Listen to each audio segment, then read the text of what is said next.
Good afternoon, everyone. We're here for episode 2 of Digital Defenders. Woohoo! A Tekie Geek podcast. I remembered the name today. That's very impressive. We need our applause. Where's our applause? We're going to run today without the soundboard since I decided to bring our producer, Christina Friscia, into the spotlight this week, and she will be my guest. Nice to be here, finally. I've been behind watching the setup, watching you get all this equipment, and now I'm finally in my own episodes. And now you're finally in your own episode, so here you are. Yes. But now we have no one working the board. So it's fine. We have no. I'll have to. We gotta get Dave here. Yeah, can we hire Dave from M Squared podcast to work our board? A little crossover action. But I will say, so let's jump into that working the board. Last week when we recorded the first episode, that was the first time you worked the board. We have the Rodecaster, the Rodecaster Pro 2, and we have the Blackmagic Mini ISO. Mm-hmm. How easy is it to work? Pretty easy, especially for my first time, and I didn't really have much context. I kept saying, I should look up some videos, and I only wound up looking up the Rode Wireless 2s that we got we have not used yet, but I looked up some videos on watching myself, learn how to do those. So just messing with the couple buttons that I did on the other things, the Rodecaster and the Blackmagic, right? Yes. So yeah, it was pretty easy. It was fun too. So once you get the hang of it, like once I learn where the sounds are actually located and, which video goes to what, and I get good at it, I think it'll be really fun to do. Yeah, it's like a little game almost. It is like a game, and it allows you to switch videos live for anyone that doesn't know. Yeah. And then also, we have our sound pad, so we could do sound effects. So if you're watching the Ordranger and Finn show, you get to watch them talk like robots for 15 minutes. But, sound effects, it allows us to throw sound clips on there. So we have the Raps Ramp for the M Squared. For ours, we have the the superhero jingle that we play. But it's super easy to use. And it allows you to, so basically we could go live. And if you have this, we could go live and stream directly to Facebook, YouTube Live, Instagram Live, I think, LinkedIn, and actually broadcast a multi-cam shot, broadcast on the fly. The other thing it allows us to do is it does an ISO record, so it records all the video channels. So for today's podcast, the way it's recording is it's going to record camera 1, which is the overview, so wave to the overview. Camera 2 is the one looking at Christina, so point to your camera. And then camera 3. Hey. So in the Blackmagic software, I'm able to then go ahead and edit this. So I'll be able to splice this all together and use the multicam and quickly generate. And I'm actually going to show you how maybe we'll do that together today. It's cool. But if there was someone working the board, it actually records and creates a DaVinci timeline that we could quickly and easy just make some modifications. Mm-hmm. So if Christina made a mistake and, waited too long before she cut the camera 2, in DaVinci, you can literally click and drag, and we can make that modification. So it takes the post-processing of a multicam video and makes it, rather than be an hour, 2 hours, to 10 minutes. Except, typically you're going to watch the whole podcast anyway, pull out anything you need to pull out. But it really is, it just makes it easier for the overall, because when you're sitting here and you have someone producing and they're actually doing the hard work of clip to clip to clip, in the post-production phase, it's just a few to 10-minute thing, really. Just rewatch the video over, get out what you need to get out, move what you got to move, and it's done. Absolutely. Yeah. And you did a really good job. The only thing, we had a little mishap on the last one, is our one camera. So we use a Canon Lumix, which is our overview camera. She kept shutting off. No, I think it wasn't. It was the Sony that kept shutting off. Something happened. The Canon was the one that basically started showing it rather than too. It switched over from clean HDMI to non-clean HDMI and was showing the focal point on my head. So basically, that was why it was like a Terminator tracking the whole time. You should have left it. Every time I would turn, you would just see a white box or not around Terminator, my face. Predator. Yeah, Predator.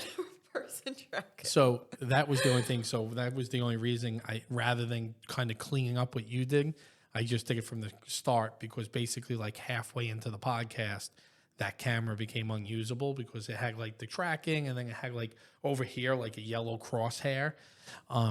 So rather than do it, I just did post and redid the whole multicam. But it allowed me to learn how to do that. Like I have no video experience, and that's the one thing it shows you is you really YouTube, and I talk about this all the time. YouTube University, really, like you can learn anything these days. It really is amazing. Like I literally went on YouTube, put DaVinci, and the other thing with DaVinci is it's free. Like we have a subscription to Adobe Premiere, we have a subscription to Adobe After Effects, like the whole Creative Cloud suite, and it's a great suite. But DaVinci Resolve is completely free. And if you're doing like 4K, 1080p, and you're not like a movie studio, you don't even have to pay for it. It's like the free version does everything you need to do, and it's really easy to do. Like the multicam video was super easy. Like you literally layer them into a timeline. You right-click the files, you tell it's part of a multicam, and then while you're watching it, you literally just click on, okay, I want this camera now. Watching, pause, go back to, I want that camera now. It's like I think Black Magic needs to be giving you commissions at this point. Yeah, I don't think we have enough followers yet, but we're coming for you. This endorsement is like paid worthy. And it really is. We're not sponsored, by the way. So if you, that's how much we like the product. Not yet. We are not sponsored. I had to go out and buy the product myself. And that's the other thing. This is not a paid endorsement. This is a real endorsement. And that's the other thing with the Black Magic. It's the mini ISO. It's $500 for what it's capable of. It really is. It's a great product. Now I will say we on one of the podcasts, M Squared, we just had Scott Sataro from Too Many Podcasts on with M Squared, and the one thing he said is people starting a podcast, you don't need the best equipment. And it's true, right? You gotta just start. You just gotta start. Everyone that knows me, we are in the technology. We are, the IT superheroes. So for me, I can't just start. If I'm going to do it, I'm going to do a ton of research. And that's why we have sound acoustic panels, multicam.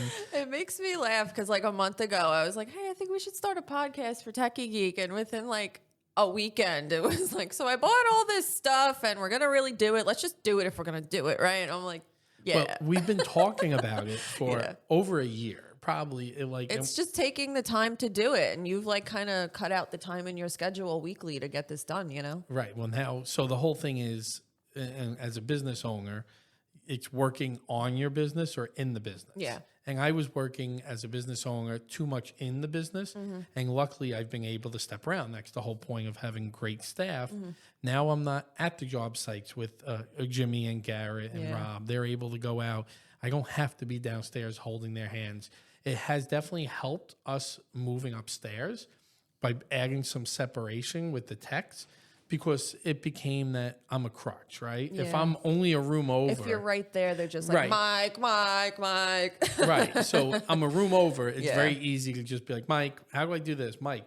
Now I'm 2 flights of steps or a phone call away or a Teams away, and they know I'm usually doing other stuff. It allows them. So it's actually, by that separation, it's helped to give me more time. And then allowing this time to where it needs to be. So like I know Thursdays, I now record M Squared. We're going to come down to some structure to know that we have to record this. Then I have to find time to let Audrey and Finn record because that's the ones who are going to make us rich. They seem to be Saturdays, right? They're Saturdays. They're the ones that got to start doing the toy reviews and all that, right? Yeah, they're the ones that are going to make us rich. We are totally going to exploit the kids. Oh my God. And I can say that. No, but they're my kid. I'm allowed to start the trust fund now. I'm allowed to exploit them, but no. And they love it. Like they love going on. And like I told you yesterday, the reason I like that show is because it allows me to practice. The practice, yeah. Right. That's my way to work behind the board, experiment, try different things on editing. That's how I taught myself lower thirds on DaVinci, and you could quietly move that over. I'm trying to get it in the shot. Oh, in the shot. Yeah, we got, hey, Tekie Geek, look at this branded cup. But yeah, so it's like my practice run. The M Squared is a great way because, like anything, the more you do this, the more comfortable you become. Yeah. Anyone that knows me knows I like to talk. I like to hear myself talk. So clearly, with the 80-20 going on in this episode right now. Hang on, being quiet. But I'm just kidding. But anyone knows I like to talk. You're the host. But it's still something you have to get used to on a podcast. So like it almost like went back to the COVID, right? Facebook Lives we did, and we got better as we went. So the M Squared has allowed me. We recorded now. I think we're up to 14 or 16 episodes recorded.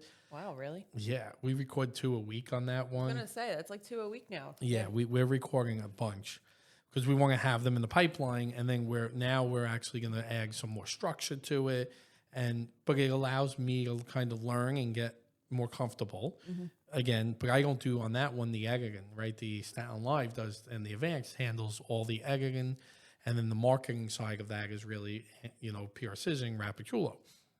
Our podcast is all us, right? So this was a brainchild of you and I a year ago, and I kind of about a few weeks ago you mentioned it. I said I'll get the equipment, you plan everything out. So how was it to pick a name? Arduous, grueling.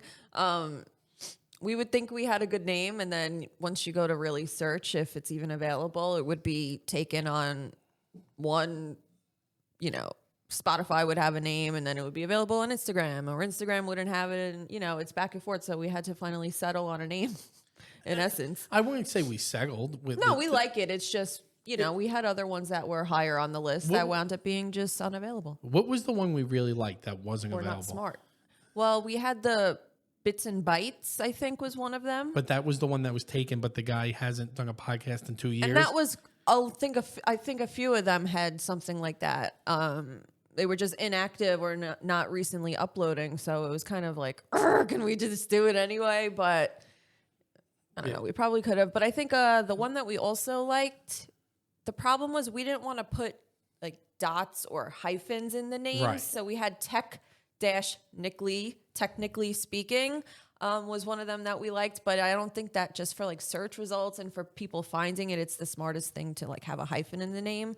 So that one went by the wayside. We had, I don't want to give out all the good names, but we had a few. They were all options. taken, but not all of them. Not all of them. We might be doing a second podcast at some point with one, but it even picking a name, I think that Hacker, I hardly know her. Oh yeah, I did like that one. That one was my favorite. But why did we not do that? Because it would have sounded better as an episode title Right. as opposed to the actual name of the podcast. We have to get a hacker in here so we could do that. Hacker? I hardly know her. So silly. But yeah, and we utilized tools like current tools of the day of Mike's favorite, ChatGPT, to help with some name, and I think it helped to get our creativeness improvement. It got our juices flowing. Yeah, it got our juices flowing. It gave some ideas. It tended to go back to the same type of concept. Even if you're like, no, I don't like it. It kept kind of bringing you back to, like, technically speaking. Yeah, it had a few defaults that it would always show up in the results. I also liked some because I tried to play with ChatGPT a little bit and get them to be a little more like comic, Marvel, superhero inspired, and just kind of how can we incorporate that into the name without being Tekie Geek the podcast, like I wanted it to be a little line of separation, like the guys downstairs. And I liked something like Guardians of the Cyber Galaxy was one that came to my mind, but I think that's still a copyright issue, if we were to use that, because it's still Guardians of the Galaxy is in the title. We're just adding the word cyber. So it's probably an issue. Like, you know, we're trying not to poke the bear too much. No, we, and look, we love it. We encourage it, but we don't want to. Right. I'm not here to poke the bear. Yeah. We're your friends. We're your allies. We promise.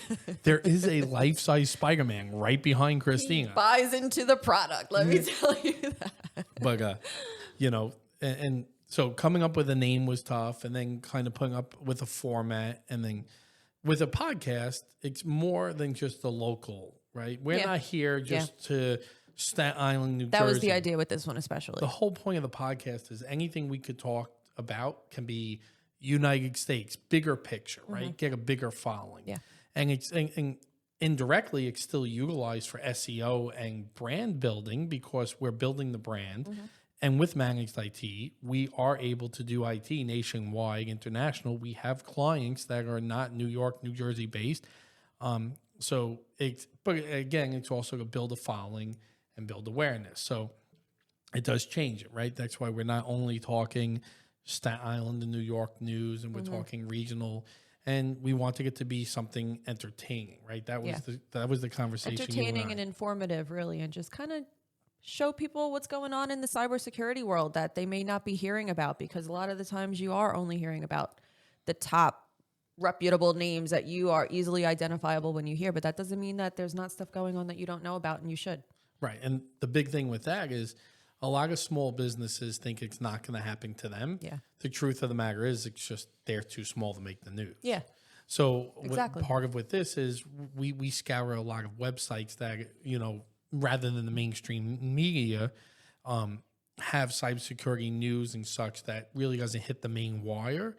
But we're able to talk about some of those types of breaches as well and go through and something that you didn't know about. And hey, let's talk about it. How did they get affected?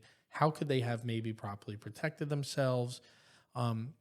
Because the one thing we will tell you on this podcast is if there is no way to guarantee you will not be hacked. No IT provider, no security professional, no one can tell you they will make you invincible. If it was that easy, trust me, someone would be super rich and everyone would be using them. And unfortunately, that isn't the case, and you can't do that. So it's understanding, was a business breached because they were just negligent and didn't think it was going to happen to them and just didn't bother to put IT in place, didn't bother to put a security solution in place and put, a budget around IT? Or were they hit because they have a budget around IT? However, they were still hit because just the hackers were better at that moment, or Human founding error, exploits, something, zero-day exploits, and everything else that comes with it. So, that's part of what we also want to discuss. I know you had some stats you brought with you. I brought some stats, but they were for high-profile things that happened in 2023 alone, just since the year started. Let's talk. So yeah, I have a little running list. I'm sure that this is going to continue to grow. So we will have a touch point at the end of the year, and we will do a compilation of all of these data breaches that are happening to companies that we know and love. Let's start off with number one was Chick-fil-A this month, March 2023. Chick-fil-A's mobile app suffered a data breach, leading to exposure of customers' personal information. The breach, which was detected due to unusual login activity, was caused by a cyber attack that exploited third-party email addresses and passwords.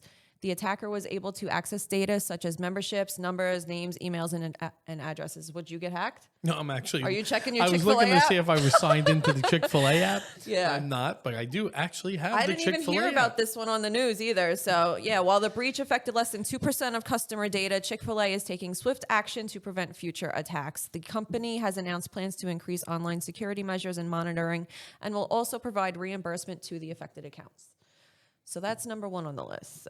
So the whole thing, like we're seeing here, so that was March. When was that breach? Did it say when the breach actually occurred? It just says early 2023. It's this month. It's right. So it's this month. Well, it doesn't March. like the breach might have actually occurred January, and they just found. So I think it was actually this month that it happened. They actually found. So the whole thing is, and we spoke about this on the last podcast, is being transparent, right? Yes. The whole key is the business needs to be transparent. Come out. All right. So less than 2% were affected. So the thing that we want to watch with this one is, does it stay like that? Does that number grow? Does that number grow, right? Is it become LastPass, number two? Like obviously LastPass versus your Chick-fil-A app, two completely different things. One is storing all your passwords. Yeah. But LastPass, the transparency and everything, the story changed every step of the way. It wasn't a good look. Right. Will this 2% turn to 10%? Okay, not the end of the world. Or will this 2% turn to, hey, by the way, they got every user, every credit card number you had on file, like, and that's the thing to watch. And that's what we keep talking about is transparency for these businesses is come out and be honest. Don't sugarcoat it. Let people know, because you know what? If it does affect all the users and potentially they do have cards, get on, be proactive, get to your bank. Let them know, hey, Totally. I have my Amex on file with Chick-fil-A because I love those chicken sandwiches, which I do. Not sponsored by Chick-fil-A either. But, but be able to go and proactively get that before it affects you. So Chick-fil-A, March 2023. We had Chick-fil-A. We have number two, Activision, February 2023. They are the video game publisher. They make Call of Duty. So they announced that they had fallen victim to a data breach back in December. So the hacker used a clever, basically text message phishing attack to target an HR employee and gain access to sensitive company data, including email addresses, phone numbers, salaries, work locations, things like that. So while Activision claims to have taken swift action in the response to the attack, a security research group revealed that the hacker had also obtained the company's 2023 gaming release. So in addition to the sensitive employee data, so the breach affected less than 1% of employees, but under California law, if the data of 500 or more employees is compromised, then the company must disclose that. And failure to alert those employees of the breach could lead to tons of legal actions and fines and things like that. So they could be in deep crap. Activision. So, they make Call of Duty, right? Yes. And here it was a phishing attempt at an HR employee, which was how they were able to get in. And this, how do we talk about this? I'm going to make the assumption Activision probably does have an annual security training. I would like to think so. I would like to also hope that they probably are phishing their employees on a regular basis to micro-train them. Again, I'm making an assumption. You would imagine. I would imagine a company of that stature would. Yeah. But once again, it just proves that all it takes is one employee in a company to not follow the training or have make a mistake. Just trust. Have trust in an email. Trust anyone. Trust anyone. Really? And here we are in Activision. Now, at the current level where we are in 2023, there is no federal regulations around cybersecurity. However, yet, and that's one of the things on the pipeline. But New York has the NY Shield Act, and California, I don't remember what theirs is called, but they, very similar process, right? They're following the GDPR model. They came out as more hacks were occurring. So that's why they have to disclose it, because there are state laws in California. Currently, there are no federal regulations other than if you're like HIPAA, FTC, which is the Federal Trade Communications, is on financial companies. There is absolutely regulation going into effect June of 2023, which we will do a full podcast simply on that, because that is a major regulation that affects everybody. But this is why they have to go. Now, let's segue quickly from that fish into what's going on in the news today, or the past couple of days, is the Silicon Valley Bank and the Signature Bank. Yeah. And the reason I bring that up now, because we're talking about phishing, is with the two banks closing, we are not going to talk why the banks closed. We're not a financial podcast. But what I will tell you is with the two banks closing, this is a hacker's dream in the sense of phishing. Why? We all know 90% of attacks come through the email layer. Most of them come through phishes, just like the one that Activision. And we've all heard about the hackers coming and they let you know, they'll kind of watch your email, or they'll send you, hey, change of plans. Your Best Buy renewal is now make a payment here. And use this a wire transfer or this ACH account to go ahead and make the deposit. You are going to see a ton of phishing related to both Signature Bank and Silicon Valley Bank, because some of it is not going to be phishing. It's legitimate, right? You're going to have companies that were utilizing them.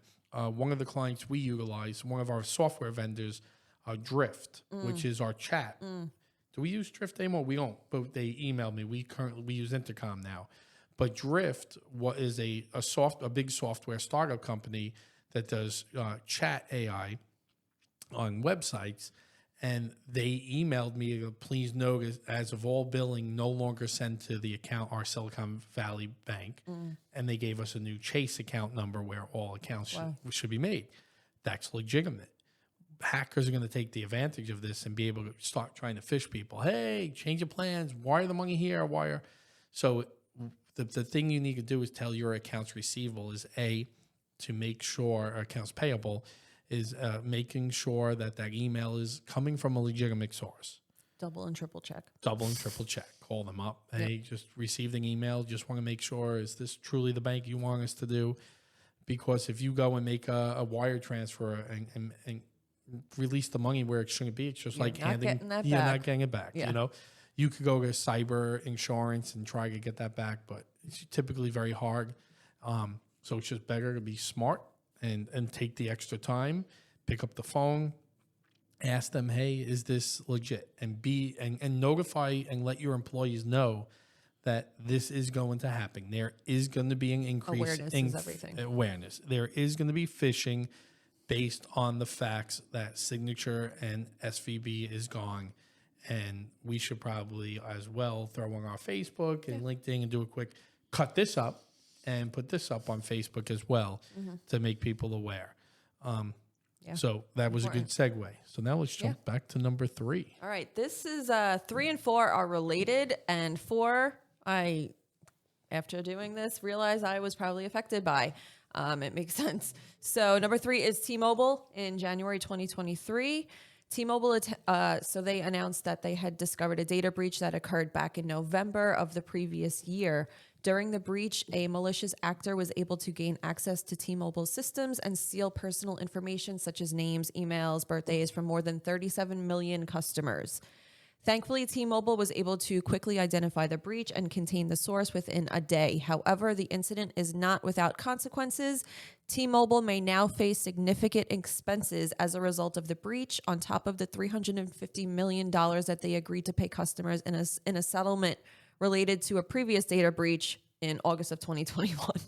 So these breaches have not only resulted in financial losses for T-Mobile, but have also damaged the trust that customers have in the company to protect their personal information. And the reason why that is related to number 4 is Google Fi, who I am a member of, is my phone provider, was involved in February 2023. So as a result of the T-Mobile data breach, Google Fi is the most recent high-profile data breach because Google Fi relies on the T-Mobile's network infrastructure for their phone services. So the breach compromised the phone numbers of its customers. While phone numbers may seem just like a minor piece of information, cybercriminals can use them for various malicious purposes, such as conducting phishing attacks, to trick users into sharing sensitive data. So as a Google user, it's essential to remain vigilant against any suspicious text messages or calls that may attempt to lure you into more revealing information.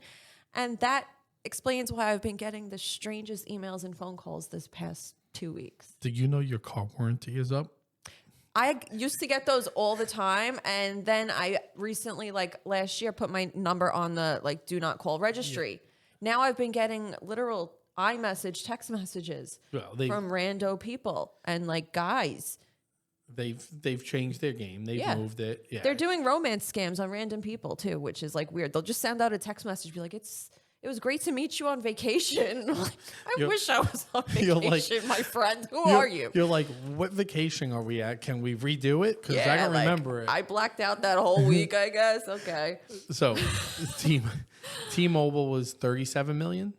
Yes. What we got to look up. I wonder what was the Yahoo, because they hold the record for the biggest breach. Yeah. How many Yahoo biggest breach record count? What is it? So when I look up that, if I can find it, never mind. way over 500 million. The first time, then 1 billion. Yeah. So not even close. Yahoo still holds the record.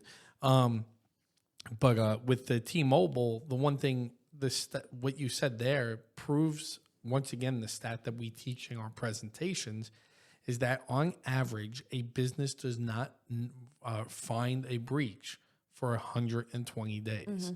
It's about 4 months. So you said breach occurred in November and found in January. So you're talking... But they were able to do stuff in just a day. In one day. Right. And that's... After 4 months of exposure happened. Well, you figured it was probably, depending on when in November, when in January, 3 to 4 months. So you're talking probably 90 to 120 days, with the average being 120 days. That means a hacker sits there and lives in your environment for 120 days. Yeah. Great. We fixed it in one day. But what about the 120 days when they were siphoning 37 million records away? So, And because they already had a breach back in August, which they have to pay $350 million in repercussions for, it's just like, where does it end, you know? right. And this It doesn't. And the one thing we speak about all the time is a big business like T-Mobile, this is not going to put them out of business. No. It's not even going to come close to putting them out of business. They have huge insurance policies that are going to probably cover most of it. If they have to pay anything, they might have a little bit of a loss here. It's not putting them out of a business.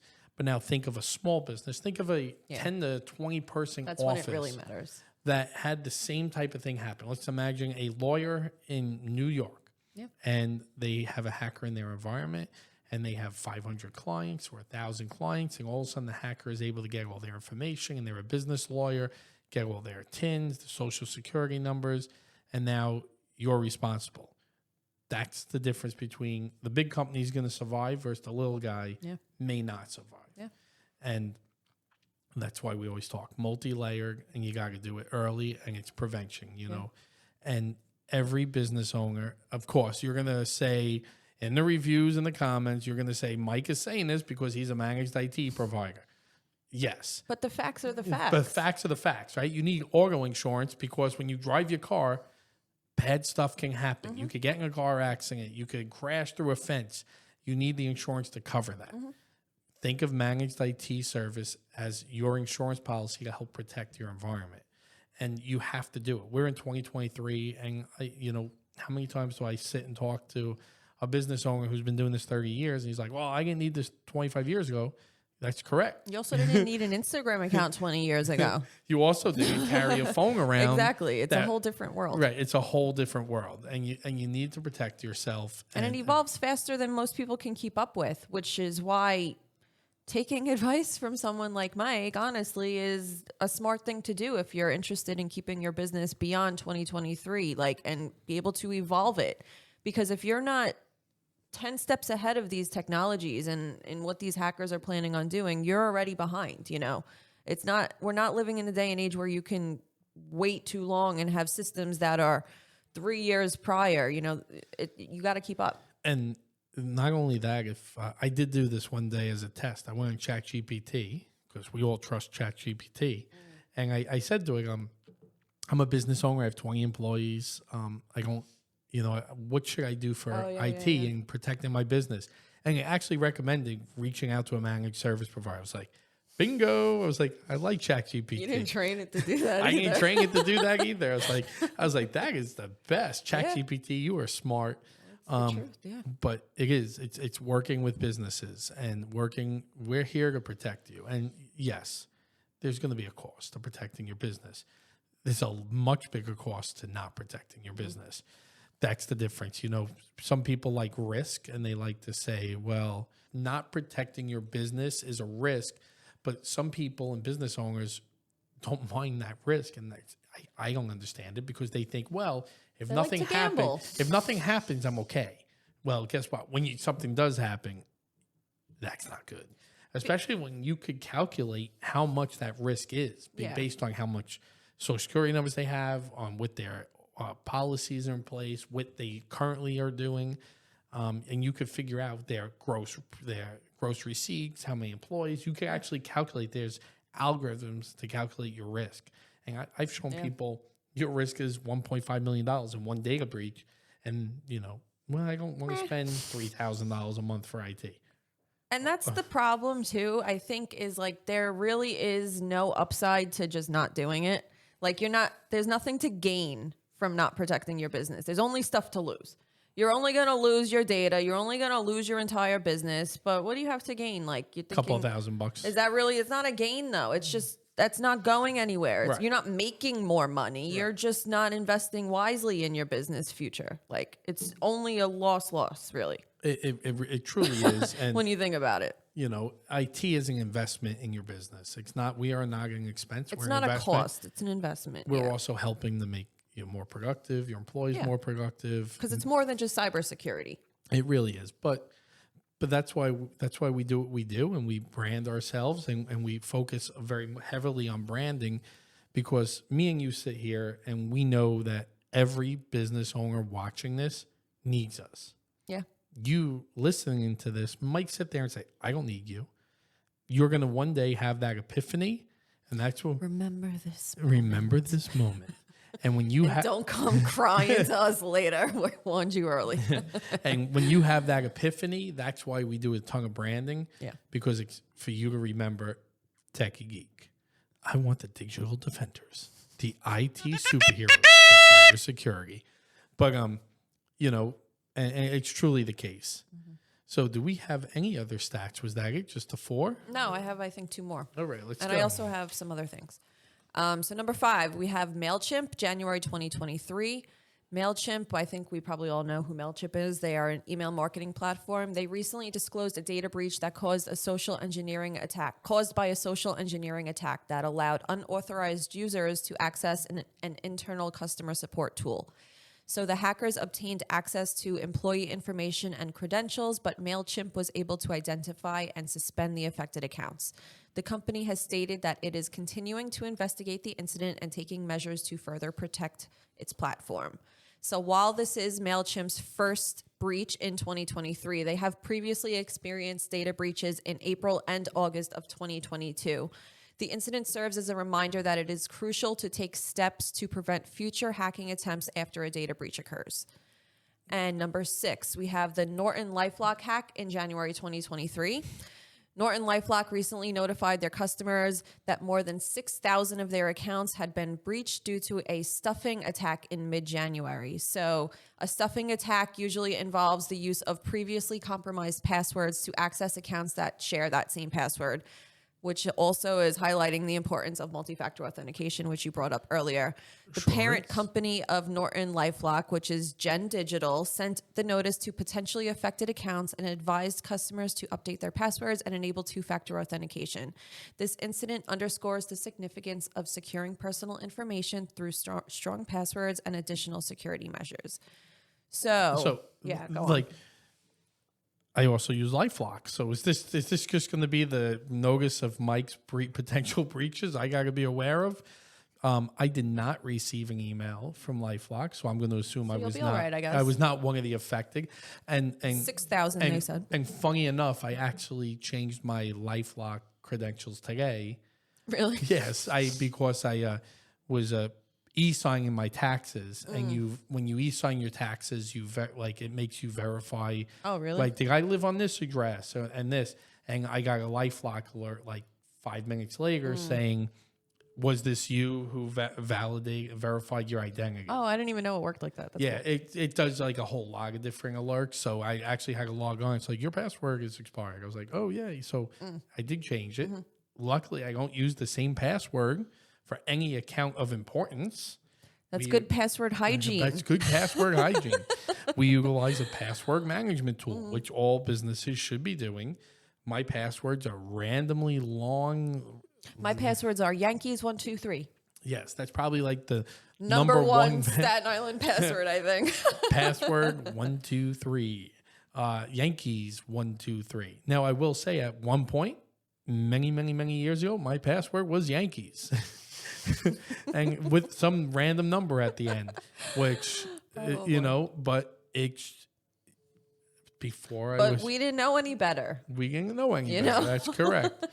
We didn't know any better. And you learn. And it wasn't, the attacks weren't like this, right? The stuffing attacks. And a stuffing attack is exactly why once you know you have a compromise, and what is a compromise is a password on the dark web. If that password is in use anywhere, that you still use it, you need to change it, because that's exactly what they're doing. When they do a stuffing attack, it's not a person sitting there one by one.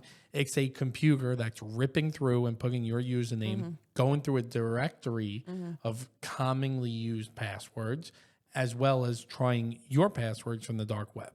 So if you ever notice that your password is on the dark web, you need to change them immediately, because you want to prevent these types of attacks. If you're a business owner and want us to do a dark web scan of your passwords for your business domain, I believe we'll throw it down in the comments, but I believe it's tekiegeek.com/darkweb. I think so. And we'll do as long as you have a business domain. So obviously if your business is running on Gmail, which it shouldn't be.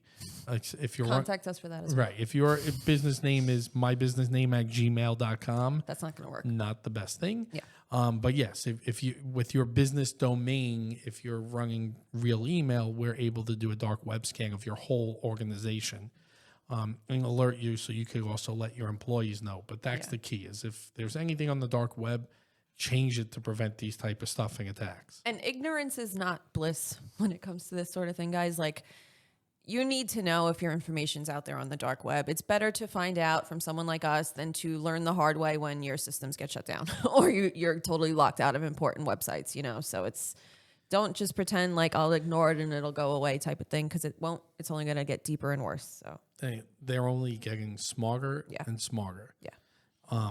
So yeah, making sure password hygiene is another tip that we're always doing. Multi-factor authentication.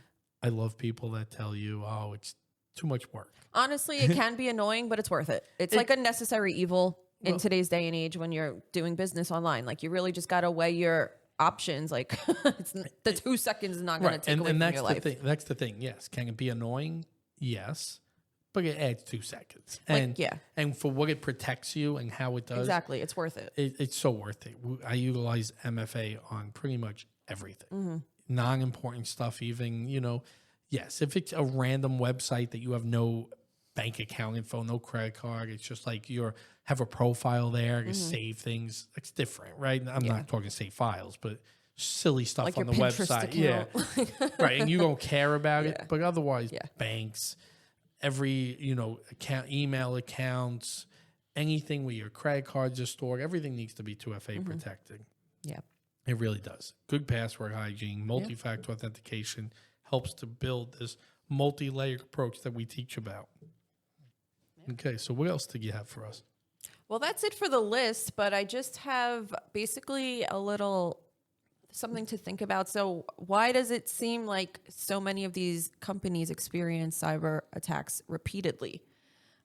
So I have a quick overview of 3 common reasons. Maybe at the end you can give some reasons why this also happens to businesses more than one time. Okay. Because it's, something that you do have to take into consideration. So the first reason is old vulnerabilities. So it's not uncommon for a hacker to leave basically a secret window that they can use to access a company's systems again after a successful first attempt.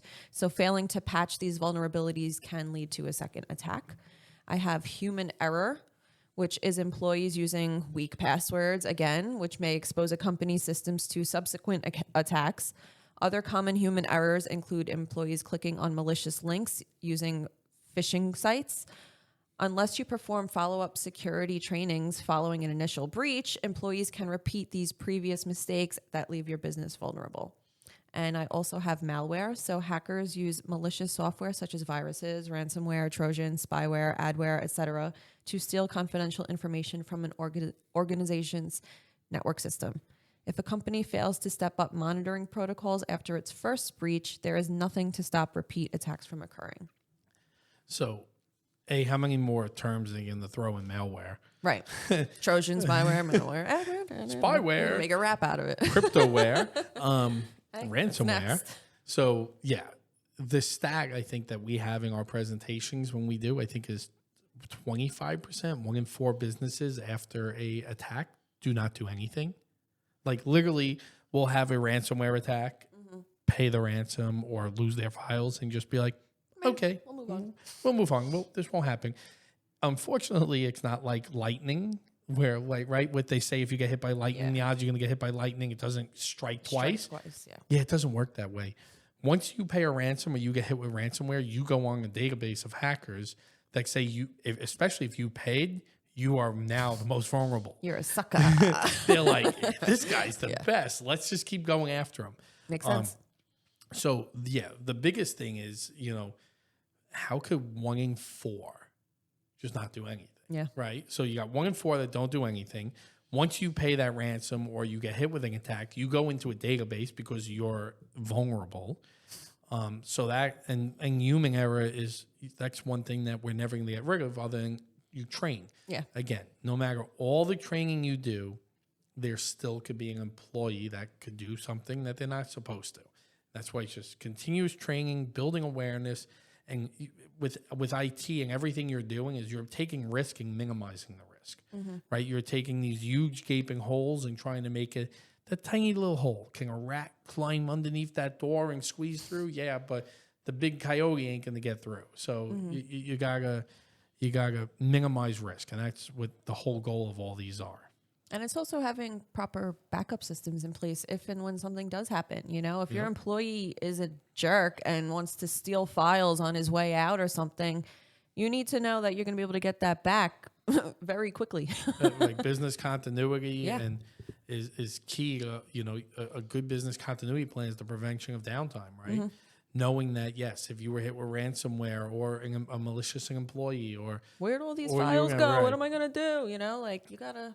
And also auditing of that, right? We recently had an employee that we alerted that, hey, you had an employee that deleting massive amounts of files. Wow. That's something to be conscious of. Exactly. And, we FYI. So now for that client, we actually put it because they were concerned. We actually built a policy that when more than 25 files get deleted within 5 minutes, it actually locks the user account.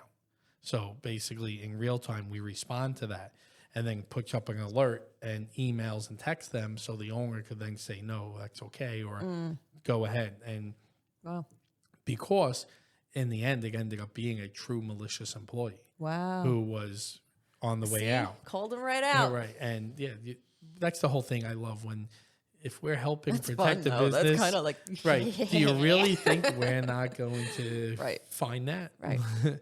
And give. Oh, and by the way, here's the backups. Like literally with the alert, and go. Here's all the files back. They've been restored right back. That's weird. But it happens. So malicious employees, but even a mistake, right? Yeah. The user clicks on a network folder and hits the delete key and doesn't realize they just deleted the whole share. Now. Hopefully your permissions are proper. That can't, any employee can't do that. But we do a number of assessments that I see, and I go, oh, okay. Yeah. The biggest mistake I see in tons of network shares, especially through assessments we do, is they give full control to everyone. They don't know any better, really. But when I say everyone in Windows Server, everyone is actually a term you could put. Other IT providers, I'm guessing they use that thinking that means everyone in the organization. Everyone actually means everyone, including anonymous users. So basically means that if I come on your network and I join your Wi-Fi, we're in a conference and you've shared your Wi-Fi credentials with me, and I do a network scan. You just get right in. And I get right in, and they give everyone. I can delete, download, and I can't tell you how many assessments we do, and I see the everyone flag. How is that allowed to happen in Windows to begin with? Because how is that? Is that a fail-safe? Is that the word? No, because they're back in the day. When would you need that? So when do you need that? If you really so QuickBooks actually requires the QuickBooks share to be shared to everyone. That's one, but the QuickBooks files themselves are then all password protected. Okay. But other network shares, you really should never have everyone except like a school. Like imagine a school has a place where they want to put students to be able to access and download documents, but they have rules in place that you can't delete. So you could view and download, but you can't delete. Rather than them have to authenticate every computer and user into that folder, that's where everyone comes in. A website, typically, if you are running a website off of Windows Server, you would make it that everyone could view the website, right? So you don't have to know their website.